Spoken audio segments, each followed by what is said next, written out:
बिस्मिल्लाहिर्रहमानिर्रहीम। नाजरीन, गलियात समेत मुल्क भर के जो बालाई इलाके हैं या पहाड़ी इलाके, वहाँ पर जब बर्फ़बारी होती है तो उसके बाद इस बर्फ़ को मकानों की छतों से हटाने का एक कदीम और रवायती तरीका है। और ये जो औज़ार है आप देख सकते हैं, इसको कुछ इलाकों में चमचूड़ कहा जाता है, कुछ इलाकों में इसको तरमचूड़ कहते हैं।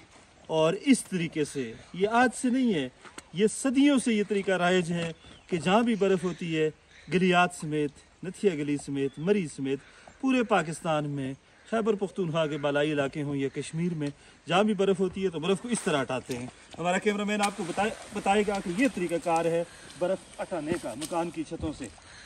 ये तरीक़ाकार है, ये देख लें आप, इस तरह बर्फ़ हटाई जाती है।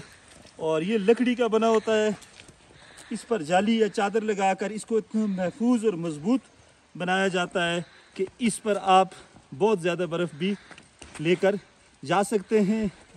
मार्च के महीने में होने वाली बर्फ़ रवायती तौर पर, हमारा कैमरामैन आपको इर्द गिर्द के मनाज़र भी दिखाएगा, रवायती तौर पर ये भारी होती है, इसमें पानी की मिकदार ज़्यादा होती है, तो इसको उठाकर एक जगह से दूसरी जगह ले जाना काफ़ी मुश्किल होता है। बहरहाल ये एक दफ़ा फिर हमारा कैमरामैन आपको ये दिखा रहा है, ये चमचूड़ या तरमचूड़, इसको मुख्तलिफ नाम दिए जाते हैं मुख्तलिफ इलाकों में।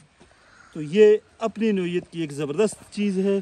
जिसने भी इसको बनाया, कमाल का औज़ार बनाया, कमाल का हथियार बनाया, ज़बरदस्त चीज़ है बर्फ़ मकान की छतों से बर्फ़ हटाने के लिए।